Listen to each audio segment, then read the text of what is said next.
as you allude to, I think it's going to have to be time to really modify your bans because you need to ban those carry junglers against Crash. Yeah, definitely not going to be getting Nidalee into his hands. Let's see Longzhu now over on the blue side. First ban still going to be Shen. Aurelia taken off the board yet again by MVP. And the respectful Varus. So Longzhu keeping things pretty consistent so far. Nidalee was what they banned last game. Of course, now on blue side would be looking to pick that up as their first pick.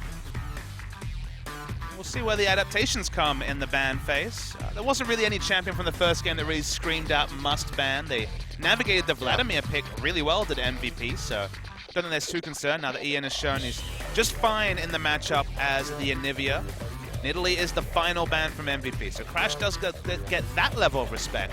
Will we see him on something like Kindred that's definitely fallen out of the meta in recent weeks with the latest tweaks towards his kid, or maybe Graves, a champion that is probably the last carry jungler that we actually see to some degree. Yeah, possible. I mean, we've seen, you know, that Thunderlord's Graves really does a lot of damage. First pick here for Longzhu. They drafted this Jhin in the first round you on take red. Trundle instantly here. Yeah, and they just go right for it again for Fury, who did have a good game, was landing those curtain call shots, but still. Trundle Rek'Sai did Very so risky. much work against Jhin. Longzhu missed the timing on really being able to deal with it. So MVP might pivot, which does open up some squishier targets for this Jhin to potentially explode in the front line. Graves can sometimes be fodder There we go. for a Jhin who's ahead, so there is an element of risk, but it is also a takeaway from Crash in terms of this carry jungle that he's known for. However, you pointed it out. He's been in the hyperbolic solo queue, I guess dynamic queue, test chamber for a while. Let's see if he's beefed up some of his other champions. Bengi came back and could play Kindred. Can Crash come back and play tanks? Possible. I mean, one of the things that we did see from Crash, though, was Elise in the past, so could be, you know, pulling that one out. Banned in game one. It was banned in game one, so now available here, but looks like he's playing with the Rek'Sai. Come on, Coco. I Lock want it in. Yes, please. The mid Nunu, let me see it. Sit in the brush, wait for them to face check. Absolute zero chance of that happening. Absolutely. I was going to say absolutely 0 kills. Will be Rek'Sai locked in, though, for Crash. Now playing around with this top lane. We're hovering the Rumble. They're going to lock it in already. So you lock in Rumble here to say, all right, if you want to play Trundle, it's going to be a hell of an early laning phase. And Trundle can actually get to a spot where he can tussle against the Rumble, predictably around the Spirit Visage timing, but it can really mess up some of your itemization because you can't really build Tiamat as Trundle into a Rumble because he'll just kill you unless you get a Spectre's Cowl early. So this is very much a blocker pick to Trundle, but Trundle was so good from AD, won them the MVP in game one that I think you still go for the bad laning matchup. If you can make Trundle versus Snar work, you can make Trundle versus Rumble work. Yep. Fun fact, ADD's second MVP. It's only His first was on Shen, though. He's one of 3 people on MVP, the team, to get nominated as MVP. It's him, Ian, and Beyond who has soaked up the majority of those. Now on this Graves, could be looking for another one to get a step closer towards Smeb. He's currently sitting on the throne. Bard locked in. The MVP, always tricky to talk about. I just say most valuable player at that point. The Trundle predictably They taken. still do go for it. The Bard gives them lane power. Also would be an answer to a setup AD carry. Bard is ult reliant on stopping the Jhin ult, but we'll be able to answer like for like, ultimate for ultimate. And now we were waiting to see ostensibly mid lane and support from Longzhu. Vladimir still available. They could look to it, would be a blind Vladimir pick, almost certainly answered by an Anivia. I mean, so is Azir. We saw coming into 6.11, the question was, will Azir fall out of favor given the changes to the W and the ultimate? Still was heavily picked and contested, especially against a team like SK Telecom. Coco, known for that champion, not really even fiddling with the idea of it. Looks like he might be sold on the LeBlanc this time. Oh, he's kept the summoners, Never Ghost mind. Flash, so Vladimir was definitely the expected mid lane pick. Vladimir Rumble, we're talking about some sick Wombo AoE with the Hemo Plague and the Equalizer, and they draft Braum at the last minute as their final choice. yeah. Predictably going to be Anivia as a lock, and we'd expect from Ian. It's not a spot to go LeBlanc, and his impressive champions in order have been LeBlanc, Varus, and I guess now the Anivia. Yeah, so he did have a very good game. Some very crucial walls to create picks, especially onto Chaser. But you do look down MVP's lineup, and it's not Rek'Sai and Trundle in the front line. It is going to be Graves and Trundle, or Bard and Trundle, and those two other champions can be chunked out by a Jhin. So if Longzhu can take the mid game by the scruff of the neck, as they were able to in Game 1, this is the sort of draft that you could potentially run away with if you're Longzhu. They also have slightly less answers to a Ghost Flash Vladimir. You look at this comp, they still have the Trundle pillar, they still have the Anivia, but it's not quite the comp that really answered Game 1 so well. So I think Longzhu, you hit the Hemo Plague Equalizer, and then Jhin lines up the ultimate with all that armor penetration in the mid-game. Mid-game fights could certainly go to Longzhu, and with the Rumble also, they should still be opting into those early Drakes, because they have a lot of tools to fight well around Drake. Yeah.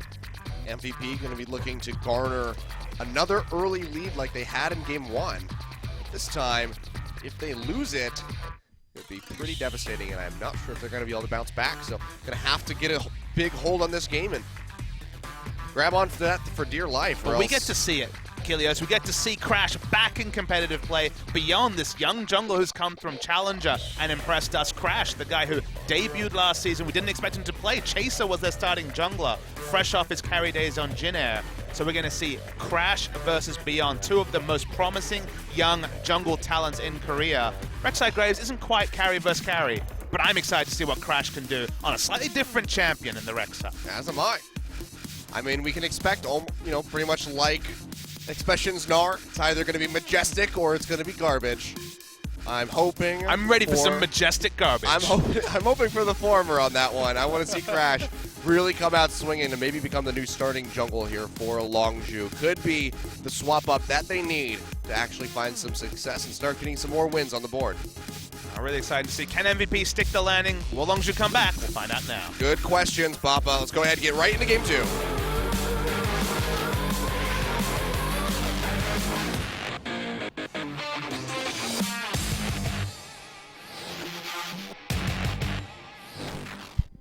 Ocean Drake to kick things off. That was too much hype for an Ocean Drake. Yeah, sorry. Ocean Drake. Thank you. To start things off. We have to start things measured, grow into the game. We just had a 53-minute epic, and this one could go just as long. I'm trying to sell this like it's like a WWE WrestleMania event. I don't think you're doing that. Sorry. I gotta bring the hype from the start. I don't think the WWE main event's going to be Longzhu versus MVP. MVP was a wrestler in the WWE, but didn't quite ascend to the level of WrestleMania main event status. I wouldn't know. Yeah, not much to talk about there. I stopped watching wrestling, well, God, I don't even know how young I was, but when John Cena started becoming a good guy. Wow, that was a long time ago. Yeah. He's been a good guy a long time. Yeah, that's... you could say he's the good guy. That's been my, that's been when I cut it off. I was like, all right, I'm done with this. Well, Fury's going to the old school of Jhin Keystone Mastery. He is actually going to be going towards the Deathfire Touch. It makes so much sense. Yeah, it last game. It makes so much sense as a mastery choice because of the single target nature of those Jhin spells, but a lot of people, Arrow included, have felt the need to go Thunderlords for extra laning oomph. The early mid-game, if you're stacking armor penetration, you're looking towards the early mid-game, and thus it makes some degree of sense to go to Thunderlords, but in the ultra late game, if it does get to the ultra late game, that Fire Touch, certainly the superior damage choice. Fury's like, I don't need oomph. I got the skills, which he does. He landed the majority of his shots in that last game, so it was a really strong showing from him on that Jhin. Expression gets to play Rumbles. That's fun. Yeah. Of course, Corrupting Potion start here from ADD, trying to soak up and regen as much of that damage as he possibly can. He's taking from this Flame Spitter beyond, working his way up toward and around those Raptors. Not going to be seeing a level 2 gank this time around from the Graves. But whenever you see Rumble in a matchup like this Trundle, you do expect 2v2 action top soon. It's in the bot lane. Baha already going to have to flash away. Fury trying to get in range for that last shot, but unable to find it. Nice aggression comes through, and they get that Summoner spell out of the AD carry of MVP. It's actually surprising pathing from junglers. Back in the days of the Rumble meta in 2015, it would always be about who would counter gank or gank the Rumble, depending on what was happening in top lane. Marin died and got solo kills many a time in scenarios like that, but both junglers actually path towards the bot lane, so Rumble's just going to have his way with the Trundle in the early game. Sure, he's not too happy about that one. There's just nothing Trundle can do. He won't die, but can't walk up for last hit. It will take the overheated flames bit of damage. Now with the minion cap gone, very easy for Rumble to push in the Trundle, and then Trundle very much needs Spectre's Cowl to get through early laning phase, so Tiamat timing most likely going to be significantly delayed. I mean, hell, we've seen Trundles just not go for Tiamat at all. I can't remember who it was. I think it ended up being a third item Tiamat. I think you have to get Tiamat at some point, but Specian taking some nice autos. Yeah, ADD trying to trade back as best as he can. Is down a little bit, but he could equalize the CS count with those 3 minions that are sitting there in lane. Maha has gone back since and gotten his boots. He's suffering a little bit, though. That's going to put him down by about 13 CS. Yeah, not a very exciting first purchase. Oh, Beyond. There's a crash there. We'll send him back through the tunnel. Beyond now roaming up to the top. Expression still really far forward, trying to get a kill here onto ADD. Has to flash away. The overheating just now being alleviated. ADD getting alive. Will get popped up by Crash. First blood still goes over to Beyond, who has a good amount of damage. Won't be able to finalize the kill onto Crash, however, but still MVP coming out a little bit on top of that one, getting the first blood, but losing the kill. They're not going to have much of a gold lead, actually in a deficit.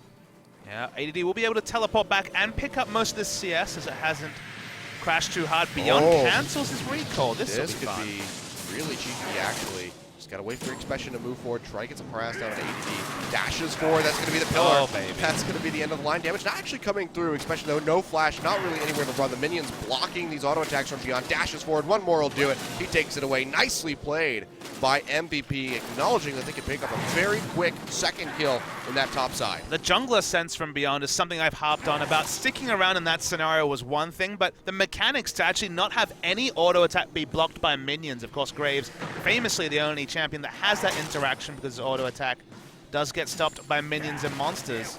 Hit all of them, and even though the end of the line didn't come through, very nice second kill for MVP in the top lane.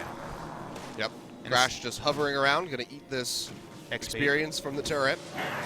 No more than that, though. Expression had to teleport up, so now we'll find himself missing about an extra couple of minion waves of CS. So experience-wise, this Rumble's going to be pretty far behind. Yep. And it's a Doran Shield and a Null Magic Mantle for ADD, so getting that extra regen, the mitigation on the attacks, and then Null Magic as he moves towards that Spectre's Cowl. Ruby Crystal in the inventory as well as the Rejuve feat. He's got a little bit of everything. On his way to Spectre's Cowl and Tiamat.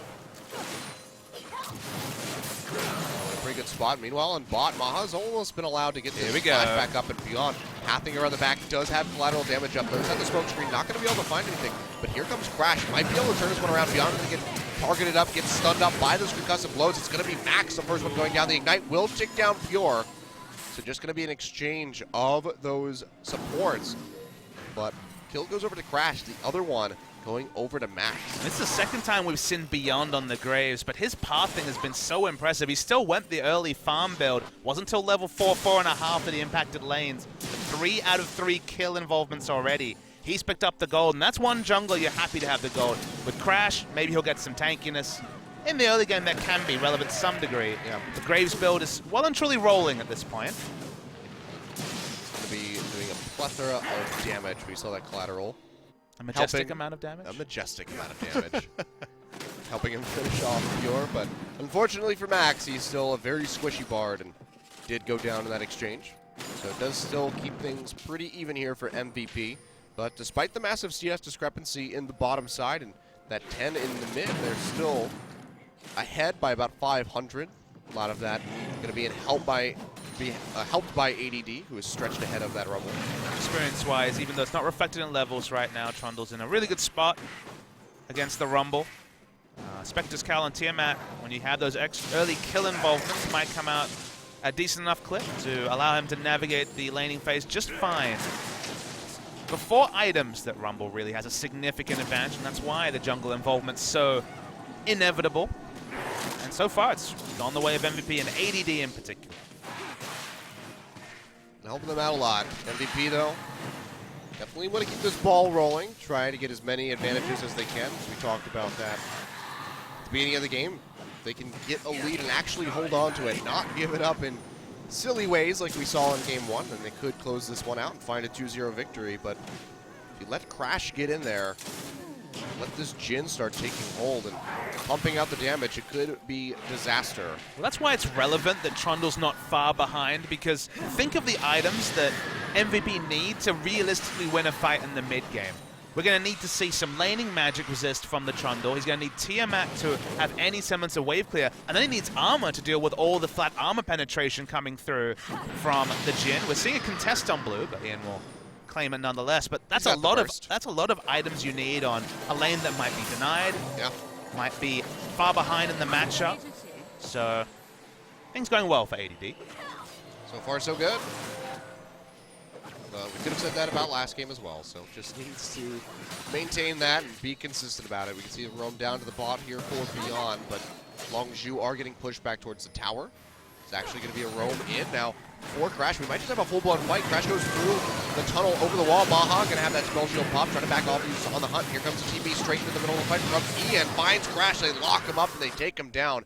Nicely played there by the side of MVP. Coco just not able to react in time. Didn't use the Ghost, however, so fortunate for him, but this is going to open up MVP for the first Drake. It's going to be Ocean going over to them. So the moment that Crash saw Graves, he actually needed to back away. You have to once again remember you're against double teleport with both teleports being available. Maybe a channel to teleport. Crash died for free. It means Drake goes over. It's going to be a second Ocean on the menu, but that was a scenario where these tendencies from Crash, his over-aggression, comes back to bite. Other junglers would realize, wait, we don't actually have the ability to bring 5 members here in the same timely fashion, and punished our Longzhu. Yep.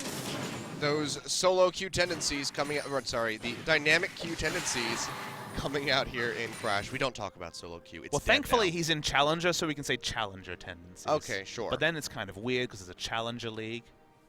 I don't know. Bring back solo Q. Yep. Smog. Poor Crash. You know, you would think that he was able to reflect on all of these mistakes that he makes in these games, dying so needlessly, because he has those, 20 to 40-minute breaks in between each match that he has to wait out. So you think he would be able to rack his brain and figure these problems out, but it seems like he just is too busy playing maybe like Overwatch in between the matches. So in my head, what actually happens is, he's like, he gets like a double kill and he shows it to his coach, and his coach is like, yeah, but like, this wasn't the smartest move. Like, you really should have just been looking for the team play. Also, you're playing Nidalee, like, you need to build the Rek'Sai. And, like, Crash just sits there, listens, and is like, doesn't matter, got LP. Well, right now, he's taking the steps to lose some LP for his team. Longzhu needs all of the LP. Yeah, they don't have many league points, it's worth noting. They are 8th? Yeah. They're close to the bottom. You don't want to get relegated out of your division. MVP will be 4-4 in match score and 6-0 in terms of a game streak over their last 3 sets. So that would be really big for them if they were to win this 2-0. Very massive. I just would hope for them that if they do get that, it's not the same as the 6-match streak that we saw from CJ last split. Look, it's worth noting their opposition has been not necessarily top tier. The first win was surprising, of course, against Jhin Air. Yes, that was They should be beating CJ. They beat CJ. Longzhu was a toss-up, but they're increasing our expectations of this team. You always have tempered expectations of top teams, but MVP building them. And at this point, they very much look like a mid-table team. Oh, they had the first against ESC, I believe, as far as the schedule goes, and then went on to beat them. But all the same, definitely surprising that they were able to do that. But now that we look at Jhin Air and how they've been performing recently, I guess we could go back in hindsight and be like, that's not that shocking that they won that game.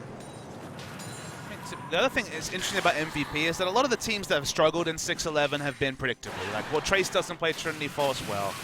Cuvée is going to struggle, and that's kind of been the story. Yeah. ADD isn't a carry top laner either. He's a very smart role-playing tank player. But MVP, of the teams that don't have the Dukes, the Somedays, the Dukes, the Somedays, the Smebs of the world, have actually navigated around that weakness very smartly. Trundle has been often a pick. Shen, when it's available, they're forcing early bans on Shen. Yeah. Not a lot of these teams have adapted to a meta that can cause a lot of headaches in terms of mismatches. But MVP have been pretty impressive on the whole, and a lot of that has been beyond having smart jungle pathing to allow these matchups to go pretty even though you're picking Trundle into Rumble, you're picking Trundle into Nom. Yeah. You can see, though, this matchup really starting to hurt the Trundle. Does have the Spectre's Cow, but still taking a hell of a lot of damage from that Flame Spitter. Now Beyond roaming up, Crash spots him with the Tremor Sense. And Coco is hot on his heels with it. Goes, Expression gets chucked out, throws out the Equalizer. Flash forward there from Coco, trying to get onto him with the Sanguine Bolt. Beyond trying to get away, has that Hemo Plague ticking. Looks like the burst comes through, end of the line, not going to connect. One more hit from Crash ought to do it. The Play Seeker won't be enough, though. Looks like he will be able to get out of this one. Glacial Fisher going to go wide. Maha still gets rooted in underneath the tower. Pure going to take it up, and Fury takes out the kill. So down on the bottom side of the map, Longzhu making some moves, taking advantage of that lone Sivir, and they find a kill. Yeah, Max tried to roam up, wasn't even in range for the ultimate from max range, but at this point he's already gone over to the mid lane. Maha needed to respect far more than he did, ended up getting turret dive. Kill goes over to Fury. Unnecessary, and another positioning mistake from Maha. Atypical of his recent performance, but definitely more in line of what we expected as the season opened up. Yep, definitely a bad look here for him. Needs to step up and stop making these very blatant mistakes. Not having your Bard there, you just need to back off, sit under that turret and farm up. Very doubtful that Fury would go for an aggressive dive if you're starting underneath the turret. I mean, Bard had been gone a long time as well. Like, he was already in mid lane at that point. Yeah, so plenty of time to back off. You look at the items, like, the Bard had boots of mobility. At the time, it was just regular boots on Braum, so you can guess that the Braum doesn't really want to follow roam after a Bard to begin with things like Magical Journey, increasing the speed at which a Bard rotates. So in general, the play made sense on the side of Longzhu, and that just means that Maha poked his head out far too far. Still suffering quite heavily as far as the CS numbers go. You can see 108 to 35. It's just been steadily falling further and further behind, where ADD's been actually able to hold that CS lead, and Ian has actually been bouncing back against Coco, this time coming out ahead, where in that first game it was really suffering in those CS numbers. So turning things around, but Maha still going to be the weak link, I guess you could say, on the side of MVP. But honestly, this does actually track with MVP, even though they've been winning a lot recently. In terms of their gold difference at 15, they are 10th in the lead. They're below teams like ESC ever in terms of struggles in the early game. Nice rotation, though. We'll see them take mid lane turret. Longzhu. Oh, wow. TP straight down onto the bottom side. Crash really far forward with Expression. The Bard ultimate will catch the Rumble. Does have that Equalizer available. Does even throw it down. Doesn't get the chance. He's going to fall. Nicely played here by MVP with that collapse of the teleport. Crash will be able to zip and tunnel his way out to safety, but MVP feeling confident to start up the second Ocean Drake. Another case where Expression comes in for a teleport play, and they don't account for double teleport on the side of MVP. They both show up. They hit their spells. They're going to take another Drake. It's at exactly the right time. If you do this and you force them to use 2 teleports and take off the synergy with the timer for the Drake, okay, it makes a little bit of sense, but they're going to be significantly punished if they keep looking for fights every 5 minutes as Drake spawns. Yeah. Just realized it was actually the Proto Belt there for Expression for the first item. So really aggressive with that, but he does pay for it. That wasn't enough to get him out. Max going to take that Magical Journey, gets a little bit of damage in onto Pure. But beyond just sitting forward in this bottom side, making sure that his AD carry and support will remain safe. But now with that double Ocean Drake, all they have to do is sit in the brush for a little while and they'll get healed right back up. Returning to the stats, I mentioned that MVP last for gold difference of 15, so that means they have the weakest early game, at least statistically. You wouldn't know that from watching the last few series, but the numbers don't lie. It's worth noting that Longzhu actually have always been good at the gold in early game. They've always had these mechanically talented players that even if they've struggled in mid to late game shot calling, they've always found well. So they're 4th against 10th when, of course, this game is actually MVP at 6th versus the 8th placed Longzhu. So they've always farmed well. Someone like Fury, someone like Coco, traditionally would have good CS advantages over their opponents, and nothing's changed in that regard. So, well, they go for this sneaky Rift Herald. They do move, though. Now spot Crash here. Cosmic Binding's not going to connect, but they should be able to take away that Scuttle Crab, and they do. Just going to leave that Rift Herald probably to go and off itself back into the Rift. All right, has to be completed before 20 minutes. MVP also, interestingly, had the second shortest game time in the league, so despite being negative 1,500 gold at 15 minutes, apparently they turn it on before, I believe it's 33 minutes, because they actually are only behind SK Telecom in terms of keeping those games and ending them short. At the start of the season, you were like, oh, they end it short because they lose a lot, but they've been winning games consistently in the past 4 sets or so, so yeah. not an ironic stat at all. Last game will certainly help bump up that duration of game time with 58 minutes. See how long it takes this time, regardless of which side wins.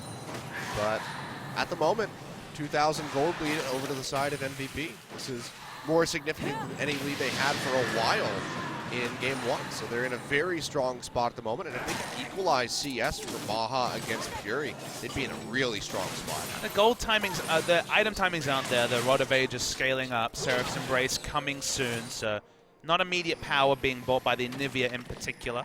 Graves wants to get a second item to allow him to be a frontline fighter, even though he's going to be obviously going for mostly attack damage. So that Maul Malmortius. The item's not quite there for MVP, but with the gold lead early in the game, it just means you're getting closer to the 2-3 items where that comp starts to kick off. Well, Bard Ultimate comes out, finds Fury and the turret beyond throwing out the smoke screen. Cosmic Binding's not going to lock them up. Fury has to flash back. He still goes down. Max finds the kill with the Ignite. Fury, flash down, will be able to run his way out. Pops the current ball, finds Beyond with one shot. The second one not going to connect. Body block now by Max. The last one will go wide. So MVP taking out Pure, unable to get this turret, but meanwhile on the mid side, ADD pushing up onto Coco, gets a good amount of damage, but Crash coming in from the backside should keep him safe, and they will just back off. The lane gank was actually super successful. Nice ult from Max. They get a single kill. Even with the ult being smart from Fury, forcing 3 people to back away, it's not enough space for them to hold on to this outer turret. We talked about the power of Longzhu's comp from ahead. Certainly not going to be ahead in this mid game. Red buff does get taken by Crash, so a slight little reprieve, but they lose the tier 1 in the bottom side. So now 2-0 as far as the towers go, with a 3.6 thousand gold lead for MVP. We're looking very much in control of this game. Rip Herald's gone, which means Baron has now joined us on the map. But for the time being, we're just going to be waiting for that third dragon to come up. It's a Mountain Drake, which will be spawning in about 1 minute and 45 seconds, and MVP can be damn sure they want to get their hands on that. Yeah, it would help Trundle to have impact in the side lane. They have double teleports, even a Nivea auto attacks with the Mountain Drake. Going to mean there's going to be some split pushing. Nivea not realistically going to be a 1-3-1 champion, very much anchored towards mid lane, wants to pick up blue buff, just wants to clear. But you have options. It's good to have those options. We saw Ian get so punished looking for auto attacks on structures in game 1. Things like Mountain Drake just mean you're in those vulnerable positions around inhibitor turrets that much less because you kill the turret faster. See the vision control already coming through from MVP. Up by this Baron pit, want to get that established as quickly as they can. Still not a very good team as far as taking the Barons. Have the Anivia for some strong burst damage. Consider firing out those auto attacks, but the Mountain Drake is certainly going to be what they want to make that go considerably faster. In the meantime, grouping up into this top side, especially takes a bit of damage. Root comes through actually from the Jhin now. Crash comes over the wall, curtain call blown. On the hunt, use an ADD. Looking like he might be able to get out of this one. Has that subjugate, but gets popped up into the air. Jhin's trying to close the distance. Here comes Fear, finds some winners. Bite. Meanwhile, Maha has to pop the heal. That's going to be the equalizer coming through. Still has that Hemoplex coming through. Actually not going to be enough to kill him off, though. And Max poking down from the bottom side, looking for those Cosmic Bindings to lock up the members of Longzhu. Should just be a disengage here as Expansion gets chunked out pretty low on that Rumble. Looks like both teams going to be happy to go ahead and back off. Ultimates and Summoner spells blown on both sides. While we've criticized the positioning from Maha on the Sivir, was actually really steadfast on the Spell Shield. Spell Shielded the Hemoplague, so didn't take damage, and then had Summoner Spell Heal. Didn't even use his Flash, so really good use of the Summoners is to be commended. They lose no members, even though Longzhu were by far the first in the rotation. Okay, I have to take another look at that one to notice that, but yeah, really good use of the Spell Shield. Just didn't quite catch my eye. Well played there by him, and using that on the hunt to really help get ADD out of that rough spot. Now, they'll lose that tier 1 tower, so first tower that Longzhu's able to take, but they're going to get a Mountain Drake out of it, so definitely a good pickup here for MVP. Always some inevitability about Tiamat Trundle being outpushed in the top lane. Mountain Drake took down. I'm guessing, I didn't spot it, but I'm guessing an Infernal Drake is the next on the menu. No, it's a Cloud. I'm just so excited. No, it's Infernal Drake. Yay! We do get the good ones today. Ocean, Infernal, and Mountain. I mean, if you talk to Go, a Cloud's right up. Oh boy. Big engage here by the side of Longzhu. Get the root down onto ADD straight to the Glacial Fissure. He's trying to regen as much as he can and flash over this wall. Will be able to get over it. Takes himself to safety. Nicely played there by ADD. Second time Longzhu have heavily committed to getting a kill in top. This time with the turret down, so less potential reward. Just going to be a kill credit if Longzhu get that pick. Oh, Maha, though, really far forward yet again. Has a spell shield, crashes, waiting for it, flashes through, flash followed, knocks him up. Maha trying to get out of here as fast as he possibly can. Randa wins Omen to slow him up. He's going to go down, crash, finding the kill, the third out of 4 that has gone onto the Rek'Sai. So not necessarily, you know, allocating these kills where you want to, especially with Fury right there, ready to pick it up. Well, Maha and ADD take turns overextending in top lane, but Maha's the one that draws the follow a flash from Crash. ADD is at least That was tanky. awkward to say. Follow flash from Crash. But they're going to have very good timer on that particular ability. Crash was able to wait out the spell shield, confirm the kill onto the Sivir, but crucially they weren't able to start Baron off the pick in the top lane. So it's just a pick, and that's what I was saying about the attempt on the Trundle, is that they seem to really be looking for picks, even though they haven't got the setup wards for Baron. Oh, well, TP's coming through from Expression over top of them. Might have to pinch. Crashes in the pit as well, comes over the wall, trying to find Ian. Big Hemo Blink down onto the Anivia, already going to get bursted straight into that egg. Beyond as well, being whittled down, the Hex Drinker's been used. W comes through, he will flash away from that one. Ian goes down. Nice pickup there from Longzhu off the backside of that TP play. Will they attempt the Baron? They've set up a Really risky. Start it. They're going to go ahead and start this one up. Crash going to get stunned into the wall here by Max. Will be able to tunnel successfully. Beyond to regain a little bit of HP, but it's not going to be a whole lot. Might have to go on a suicide mission into the pit and try to take this one out. Bard ultimately comes through, finds 4 members plus the Baron. Fury, the only one not caught by that.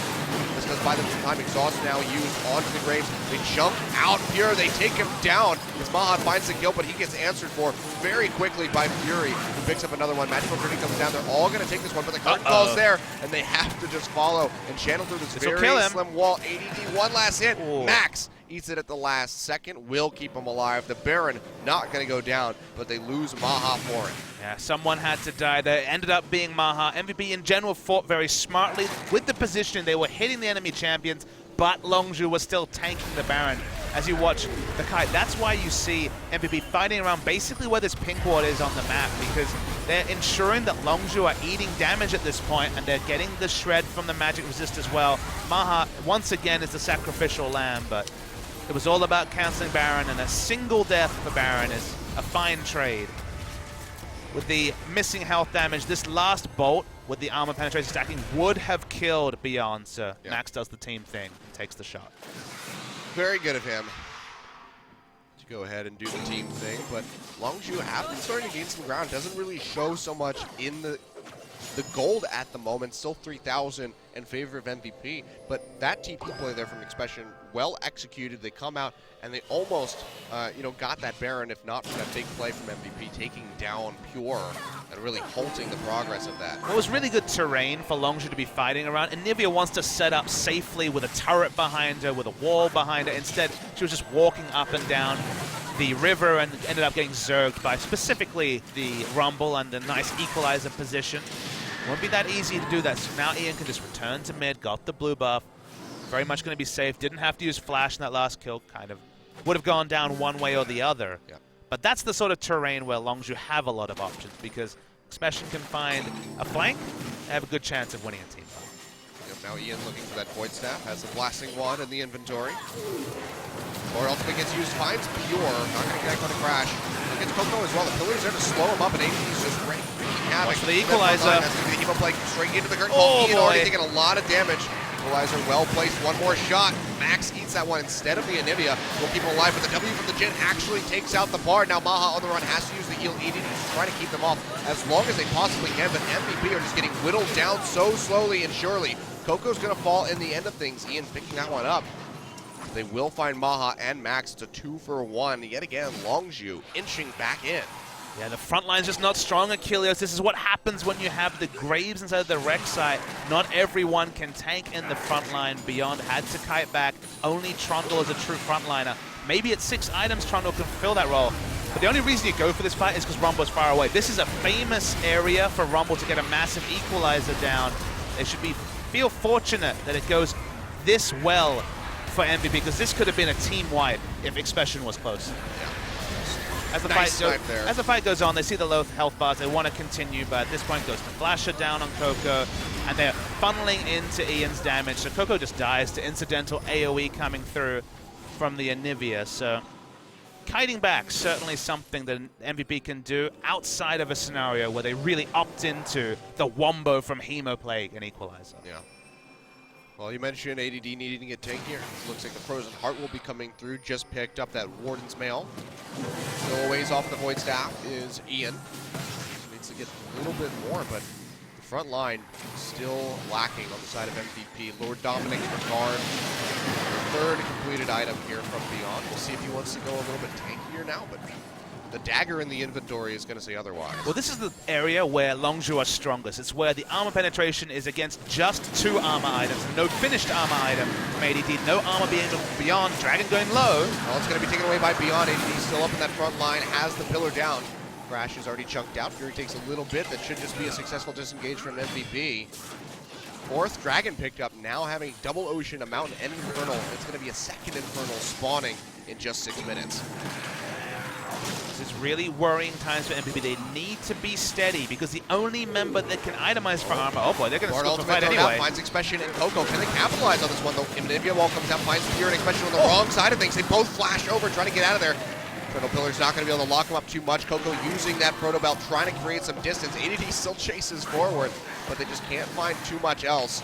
Throwing out the stun, not going to be able to connect, but MVP, they start up the Baron. They have Longzhu extremely low. Equalizer still very risky. Ian gets locked up. Here comes the curtain call. Equalizer goes down to the backside of the pit. Max is going to have to retreat with Maha. They go in Fury, taking out Beyond. There's no smite available. It's going to be confirmed by Coco of all people, and Longzhu have found their way back into this game. 3 kills plus a Baron. MVP, what are you thinking? Real big mistake, opting into a Baron start against Magic Resist Shred, a Vladimir, and a Rumble. They are destroyed by AoE. Sure, you can start it then peel away, but they don't seek to do that. They look to finish.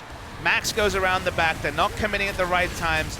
Basically, people die in AoE. It's a shooting gallery for Fury. In no way is he inhibited at any point during this fight, and that's just a straight mistake from MVP. Yeah, now Longzhu moving forward into mid will take out those turrets and looking straight onto that inhibitor. Maha getting chunked out, has to use on the hunt just to get away. One more hit from Fury would have taken him out. Kirk goes down, the inhibitor will live to see another day, but Longzhu pushing right back off the backside of that Baron take. Now have a very nice lead.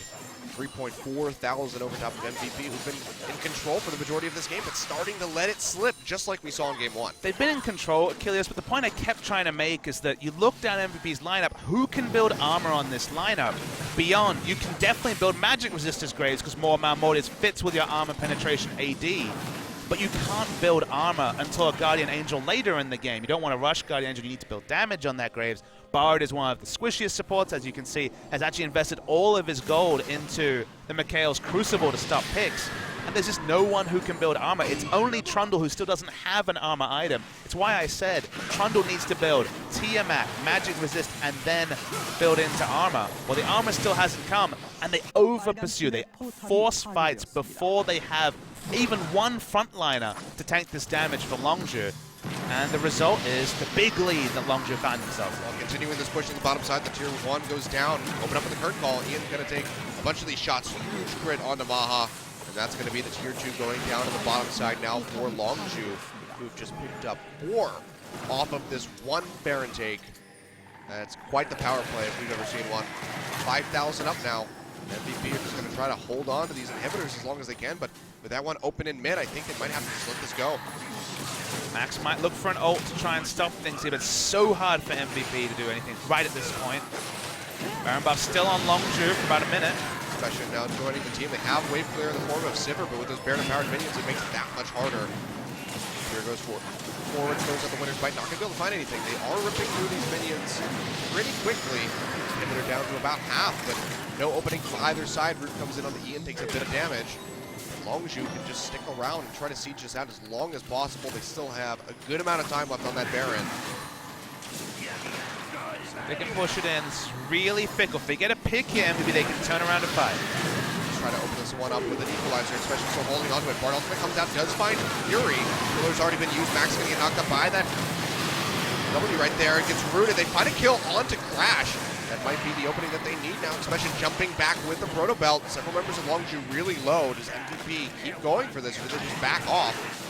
Keep moving forward down this lane. That's going to be the equalizer coming down. No one really going to get caught by that too much. Pillar gets dropped. There's the curtain call. ADD could fall if he gets hit by these. Ian going to pop the shield. Keep one of those. Maha, nice spell shield, just juggling in and out, trying to keep him low. It's going to be the ultimate used by Beyond. Not able to find Coco, but Max goes for it. Can he get it? Might have been a little bit too much. They do lock up, especially, however, with the flash freeze, and they take him out. ADD still up in this front side, trying to find another pick, but Longzhu just very successfully disengaging here with Fury. Up here, nice flash over to the other side of that pillar.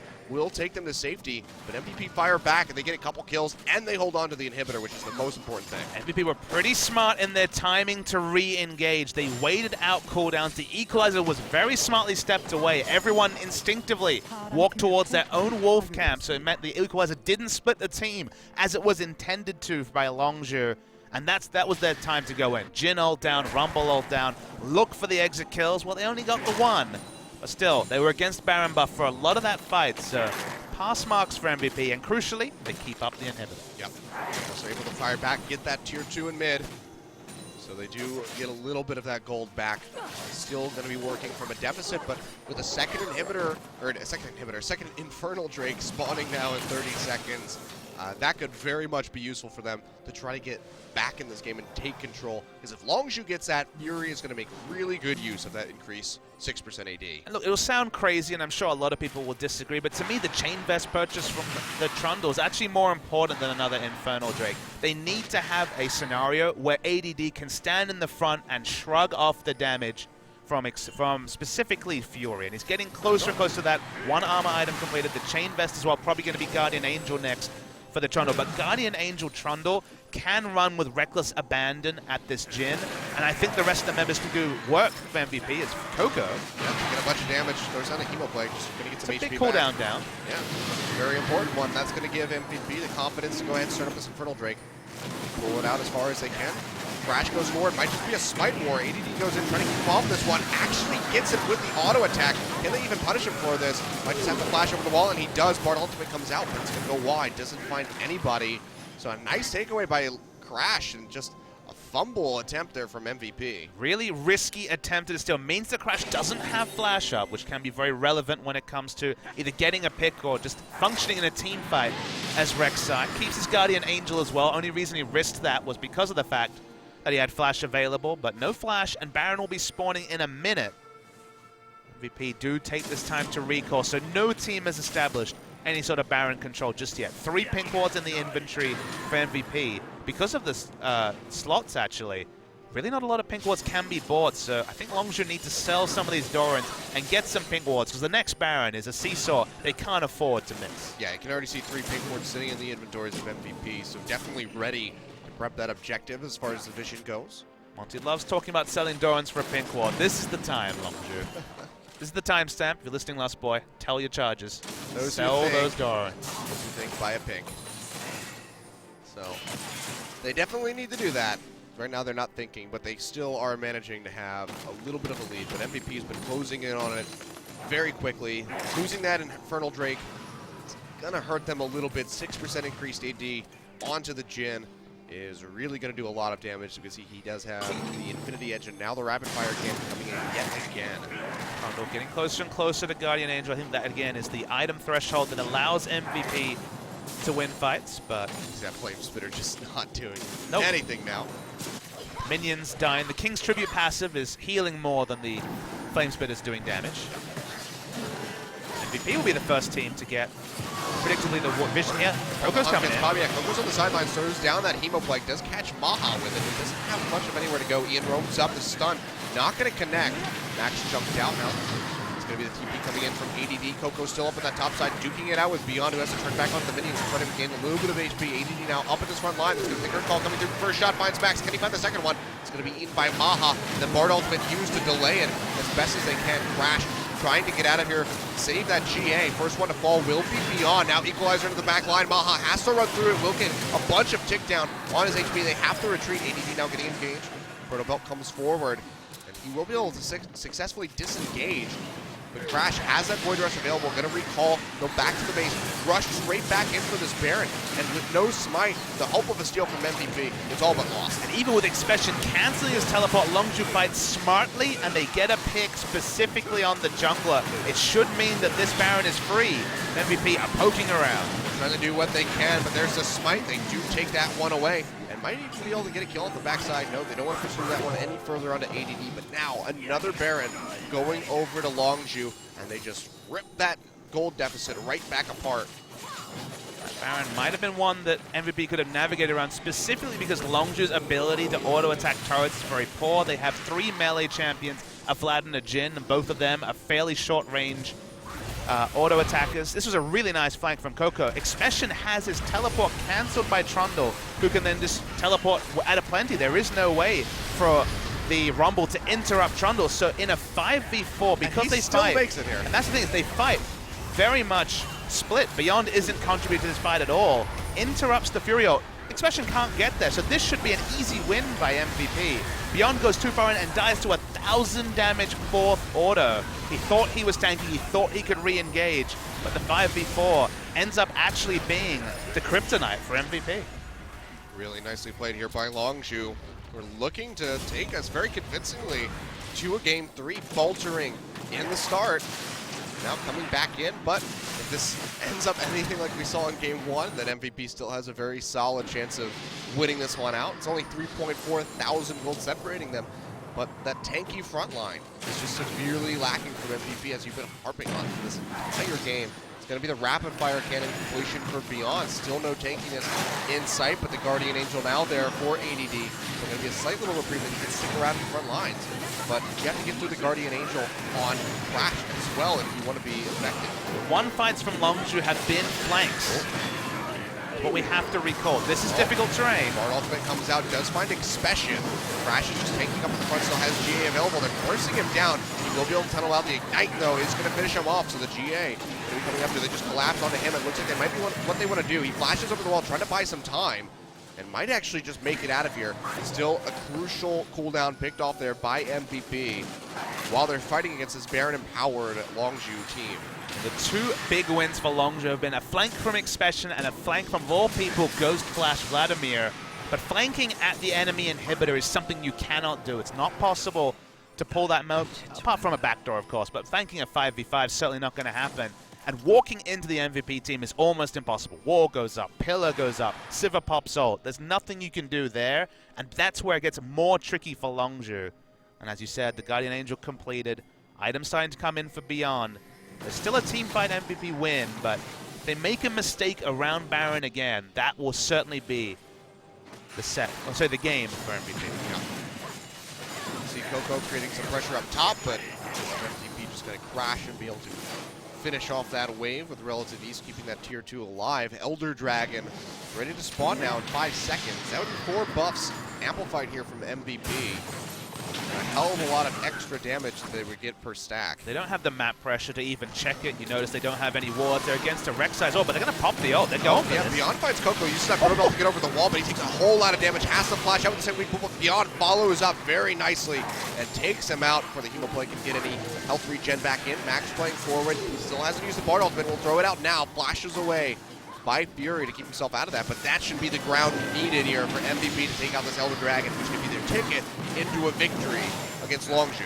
Crazy they could generate the pressure to take this dragon with no wards on this side of the map. They pop the Sivir ult, they get the pick they needed, and they get Elder Drake. And we know that this buff is only a minute and a half, but that is a minute and a half of basically superpowers for MVP. And Longzhu just say, we do not want to fight under any circumstances till everyone is not on fire. Yeah, especially not having Coco with you would be very detrimental. See ADD just going to retreat back to that mid, clear that out. Does have teleport available should Longzhu try to go for a play against MVP. We're just going to keep pushing up in this bottom side.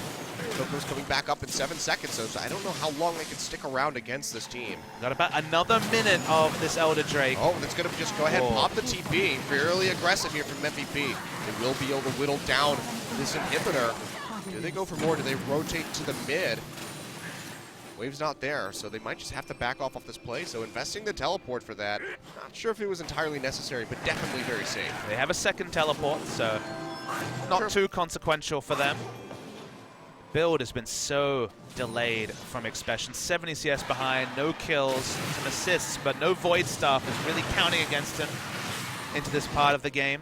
Has a blasting one, that will clearly be Void stuff final item, but Expression is basically tickling the enemy team at this point, which is concerning for Longzhu.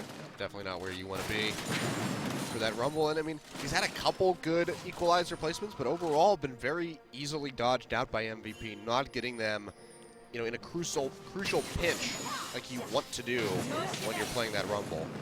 Damage final for Beyond. Could have gone for Guardian Angel, but his role is clearly to put out damage. There's a lot of damage on the side of MVP. That, as you say, Bloodthirster. A Lyra special will definitely be the final BF sword item. I guess outside chance of an Infinity Edge, but...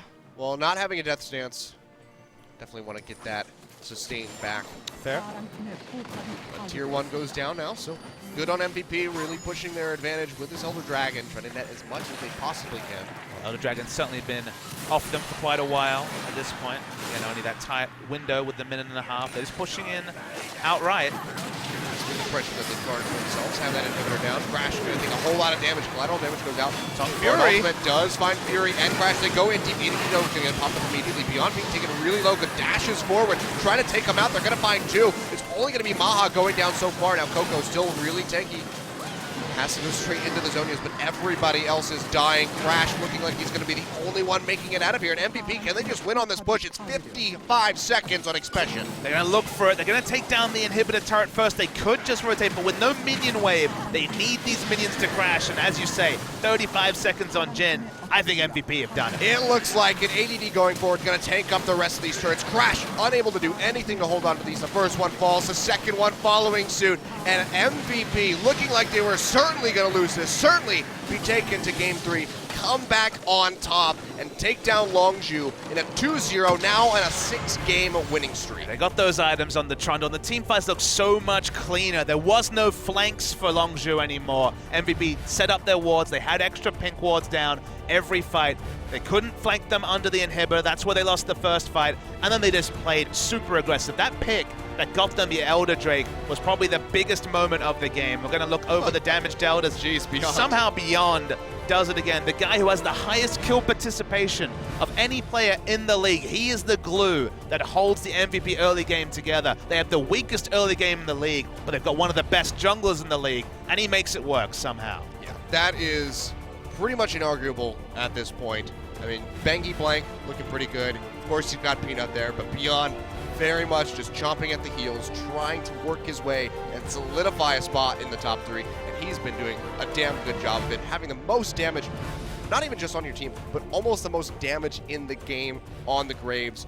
Really aggressive stuff, and MVP, despite having that one frontliner in the Trundle, still managed to make it work. They made more mistakes in this series than they have in the last 2. That's one thing they should take away. Specifically, they kept trying to force things too early when Trundle just couldn't, again, satisfy all these particular things he needed. Magic resist, damage, and also the armor. So before the armor came in, they seemed to play a little bit too aggressive. That's the thing they should take away when they're watching the game. But after that, the moment that he had the GA especially, they got Jin with they got Jin's flash with the first ultimate, then just killed him when they got him with the second one. That was very smart from them. They gave up Sivir, but Maha, he was the utility AD carry, and Jin was the damage AD carry. And when they trade out, Graves especially can make up for that lack of damage with the Sivir dead. Yeah, just really impressive victory there from MVP. Looked pretty distraught losing that 5v4 situation, especially when they had all of the dragons. I mean, you can only imagine that Longzhu, considering what hand they were dealt in this, not able to net themselves any dragons outside of that one Infernal later on in the game.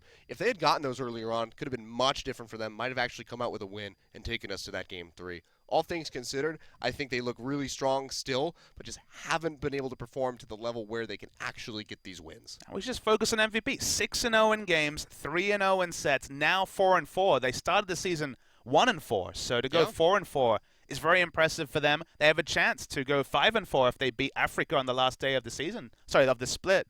It's not even the split. Of the first round The robin. first round of it. It's a tricky season over here, guys. We play a lot of games, but Yep. the MVP, of course, it's Beyond. Yeah, you can't really give this to anybody else. So Beyond gonna net himself another set of MVP points. Now 2 away from tying up with Smeb. 5-2 and 7 though in that game. You can see him right there, inching above Kuzan, Duke, and Someday. There's a couple other people in there. I think we have a 5-way tie for 3rd place at the moment. So everybody trying to catch up to Smeb, but Beyond definitely steps ahead of everyone else. And MVP reached for the Graves. It was a first rotation pick on the red side, but he made it work. He was very smart in these skirmishes. This one, where he doesn't miss a single auto attack to the minions, shows that he's smart enough to space them out and just not use them off cooldown. Then, of course, he stayed in the brush. Exactly. And got a second kill. That's off screen. I say that was the most crucial thing, was getting that kill by sticking around, but just consistently creating pressure around the map early on. This is when we thought MVP had complete control, and then it started swinging back into Longzhu's hands, but Beyond was definitely making things happen early. I mean, the reason why Beyond is a special talent is that junglers usually have one of mechanics and also pathing and game sense. He has both of them. He knows where to be, and he has the mechanics to play any type of jungle, whether it's the tank jungle or the carry jungle. He straggles the line between the Blanks and Bengies of the world into a package that hasn't been equaled in quite a while. For a young talent to be this good already shapes up for a very impressive career for Beyond. Yeah. And one of the things we were talking about with seeing Crash coming into this game was whether or not the shot calling would be there for Longzhu. And I have to say, I think it was. The big crucial mistake was Coco getting caught out that led MVP into being able to take the Elder Dragon. That was really the massive turnaround spot. They were able to get some turrets back and then inevitably end up in that top side of the map and win the game. So I think that Crash definitely has a place on this team, could certainly be the starter, but overall Longzhu just need to tighten up individual decision-making because there's still just a couple little mistakes, and that little smattering of issues is causing them to lose these matches. Worth knowing that Crash had some mistakes himself, getting a bit over-eager, understandably, in his big return to competitive play. I don't think he'll be starting the next series for Longzhu, but I hope they give him more opportunities, maybe a couple of sets rather than just a game here and there to solidify himself, because they trusted in Crash. They dropped a lot of players in summer season. Flame, for example, Frozen, and Zeus, for different reasons, aren't in the squad or have only recently returned to the squad. They persisted with Crash. There was definitely interest in signing him for international teams that they denied, which tells me that they want to make use of the guy, even though they already have Chaser on the roster. For now, it's only been a single game, but more data points required to really work out if Crash can mesh with this Longzhu team. Yeah, well, I think it's a decent first showing. A win, obviously, would have been the better way to be coming out, have a return here into the LCK. But overall, the mistakes that he had weren't terribly crucial to Longzhu's defeat. So I think that there still is potential that they could have him rotating in and out, much like SK Telecom does with Bengi and Blank. But that's going to wrap it up with us here at LCK Summer for tonight. When we come back tomorrow, it's going to be Jin Air versus KT Rolster. Certainly going to be a good game. I'll be here joined by Monte Cristo for that. Papa Smithy gets a nice little break. G2 Papa Smithy in the house. But we'll see you guys back here tomorrow for more LCK action. Have a good night.